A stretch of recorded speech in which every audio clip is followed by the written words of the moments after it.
Le succès, c'est un grand chapitre. La plupart des gens dans ce monde veulent réussir, c'est une évidence. Mais il y a moins de 10% qui arrivent à concrétiser ce qu'ils veulent.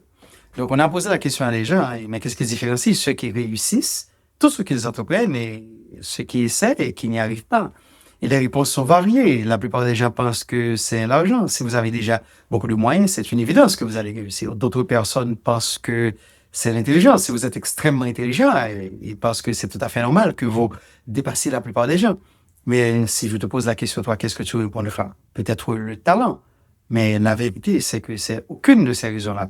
En fait, ce qui différencie ceux qui réussissent de ceux qui échouent, c'est quelque chose que ton cerveau fait chaque matin. Je suis le docteur Élisée, je suis médecin, chirurgien et psychologue. Et aujourd'hui, je ne vais pas te parler de motivation, parce qu'il est évident que la motivation ne suffit pas.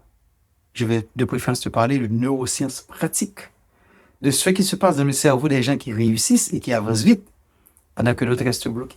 Et ça, je l'ai pas seulement étudié, je l'ai vécu. Quand j'étais interne, puis résident, je me souviens que certains médecins avançaient beaucoup plus vite. Pas forcément parce qu'ils étaient plus talentueux, certainement pas parce qu'ils étaient plus travailleurs, non. Mais c'est comme s'ils avaient accès à un carburant auquel moi, je n'avais pas accès.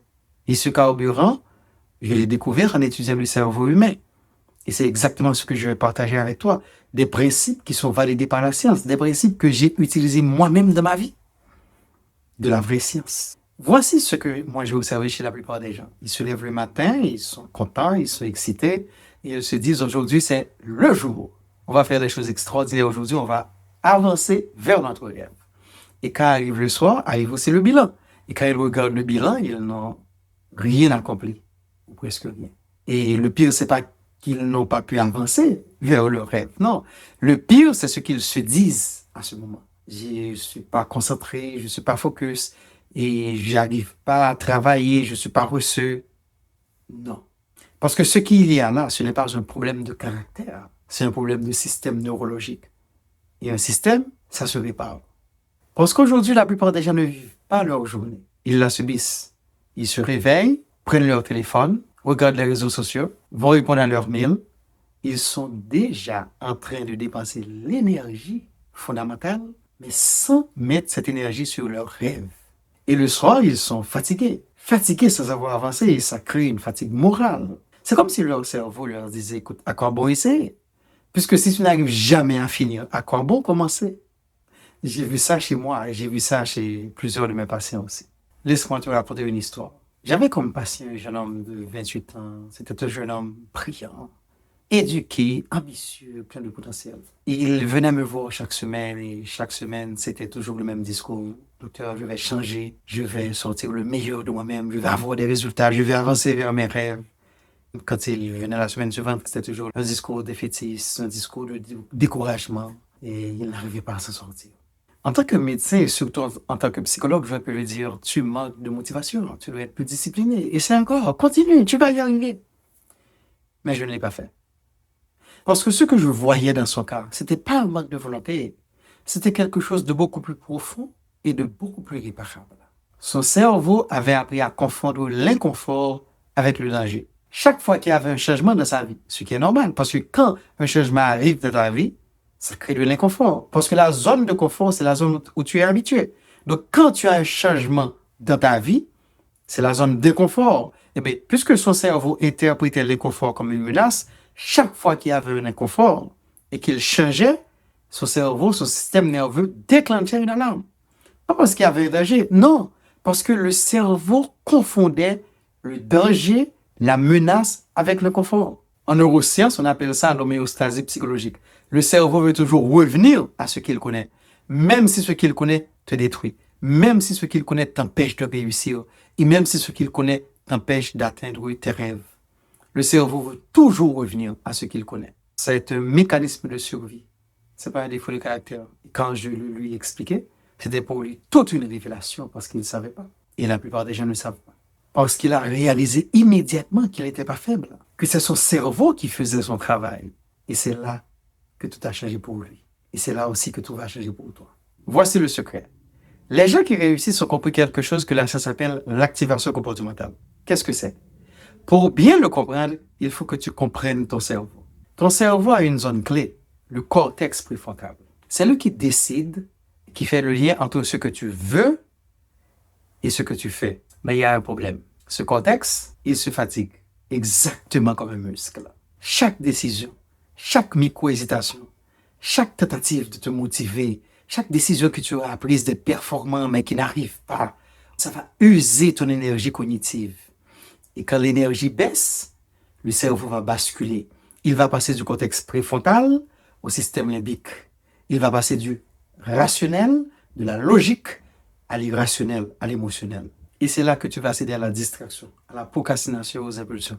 Parce que tu es passé en mode automatique. Imagine ton cerveau comme une batterie. Tu la recharges la nuit et le matin quand tu te lèves, quelle est la première chose que tu fais? Tu vas sur WhatsApp, Instagram, TikTok, tu réponds à tes emails. Tu dépenses ton énergie cognitive avant même d'avoir commencé à faire ce qui est important pour te rapprocher de tes rêves. Résultat, ton énergie chute avant même que tu aies commencé ta journée. Les gens qui réussissent ne sont pas plus intelligents que toi. Ils ne sont même pas plus disciplinés. Ils savent juste quand leur cerveau est à son pic de performance, son pic d'énergie. Les 2 premières heures de la journée, c'est de l'or. Parce que le cerveau suit des cycles de 90 minutes. 90 minutes de pic de performance et après, c'est la chute. Donc, comme ils le savent, ils l'utilisent à leur avantage. Et aujourd'hui, tu le sais. Et c'est exactement à ces moments-là que le cerveau est plus lucide, plus créatif et plus concentré. Alors imagine, 2 heures bien utilisées chaque matin et ta vie entière va complètement basculer. Tu deviendras une nouvelle personne. Et quel est le chemin vers tout ça? 3 choses. 3 leviers mentaux simples. Numéro 1, décide la veille. Chaque soir avant de dormir, écris une seule tâche prioritaire. Une, pas 2, pas 3, pas 10. Une seule tâche. Parce que le cerveau adore les histoires. Une fois que tu as écrit ce que tu vas faire le lendemain, ça lui sert de script pour ta journée de demain. Donc, au lieu de te réveiller le lendemain perdu et te demander exactement ce que tu vas faire aujourd'hui, tu le sais déjà. Donc, tu as déjà une ligne de conduite. Tu as déjà des choses à accomplir pour le lendemain. Ton cerveau le sait et il est excité à savoir qu'il sait exactement ce qu'il va faire. Tu n'es plus perdu, tu as un repère, ce que tu avais décidé la veille. Numéro 2, commence dans 5 minutes. N'attends pas quand tu es réveillé. Commence immédiatement. Pourquoi? Parce que les neurosciences ont prouvé, encore et encore, que dès que tu commences une activité, le cerveau va libérer une bouffée de dopamine. C'est le neurotransmetteur de la motivation. Et à ce moment, tu voudras finir ce que tu as commencé. Mais si tu attends, ça va être un problème de démarrer. Donc le vrai problème n'est pas de continuer et de finir. Le vrai problème, c'est de démarrer. Donc voilà pourquoi, une fois que tu t'es réveillé, tu as 5 minutes pour commencer à accomplir ce que tu avais mis sur ta liste la veille. 5 minutes. Pas plus. Tu commences et tu vas voir que tu vas finir. Numéro 3. Protège tes 2 premières heures. Ces 2 premières heures appartiennent à toi, à tes rêves, à tes objectifs, à ta mission, à tes buts, à la personne que tu veux devenir. Si ton but est d'écrire, eh bien écris avant de lire. Si ton but c'est de créer, eh bien crée avant de consommer. Sinon, tu nourris le bruit, tu nourris les distractions, tu nourris pas les rêves que tu veux accomplir. Si tu appliques ces 3 choses demain, décide la veille, commence en moins de 5 minutes, protège tes 2 premières heures, je te garantis que dans un mois, tu ne pourras même pas te reconnaître. Tellement tu auras changé et dans le bon sens, tellement tu auras accompli des choses. Maintenant, avant que tu commences à appliquer tout ça, je dois te parler des 3 erreurs courantes que font 90% des gens. Parce que connaître les protocoles ne suffit pas si tu fais ces erreurs. Et maintenant que tu comprends tout ça, tu es probablement chauffé à blanc et tu te dis, je vais tout changer de ma vie. Je vais changer mes relations, je vais changer les livres que je lis, je vais changer les amis avec qui je parle, je vais changer tout, je vais cesser d'aller sur les réseaux. Non. Pourquoi? Parce que le cerveau ne peut pas traiter tous ces changements en même temps. Le cortex préfrontal va s'épuiser et je te garantis que dans 4 jours au plus, tu vas abandonner. Tu te souviens de l'histoire des gens qui commencent l'année nouvelle et qui se disent « cette année, c'est l'année de changement » et ils font la liste de tous les changements qu'ils vont faire. Le problème, c'est qu'au lieu de faire un changement à la fois, ils essaient de tout faire. Et 1 mois plus tard, 2 semaines plus tard, 3 semaines plus tard, tu les appelles, ils ont déjà tout abandonné. La vérité, ce n'est pas de leur faute. C'est parce qu'ils ne comprennent pas comment fonctionne le cerveau humain. Les recherches en neurosciences comportementales sont formelles. On ne peut traiter qu'un changement à la fois. Tu fais un changement et puis tu laisses ça s'établir pendant 21 jours. Un changement, 21 jours. Et après, tu pourras en ajouter un autre. Mais si tu essaies de traiter tout à la fois, tu vas t'épuiser et tu vas simplement abandonner. Ça t'est sûrement déjà arrivé et tu connais plein de gens à qui ça s'est arrivé. Ce n'est vraiment pas de leur faute, c'est juste parce qu'ils ne savent pas. Je sais que ça peut paraître lent de faire un seul changement en 21 jours, mais en réalité, c'est la voie la plus rapide, la plus sûre d'arriver à un changement au fur et à mesure, un changement qui est certain. Erreur numéro 2, confondre occupation et productivité. Être occupé, ce n'est pas la même chose qu'avancer. J'ai vu des gens remplir leur journée de 14 heures de travail. Je le faisais aussi. Mais à la fin, quand ils font leur bilan, ils n'ont pas avancé d'une pouce. Pose-toi cette question chaque soir. Est-ce que ce que j'ai fait aujourd'hui m'a amené plus près de mon objectif? Si la réponse est non, ça signifie simplement que tu étais occupé, mais pas productif. Erreur numéro 3. Attendre d'être motivé pour commencer. C'est l'erreur la plus dangereuse parce que la motivation ne précède pas l'action, elle la suit. Si tu commences, la motivation va venir. Les neuroscientifiques appellent ça l'effet Zeigarnik. Une fois qu'une tâche est commencée, le cerveau crée une tension cognitive qui va le pousser à vouloir la terminer. Donc le démarrage produit la motivation, pas l'inverse. Arrête d'attendre d'avoir envie. Commence et l'envie va venir naturellement. Bon, maintenant tu connais les protocoles, il y en a 3. Tu connais les erreurs à éviter aussi, il y en a 3.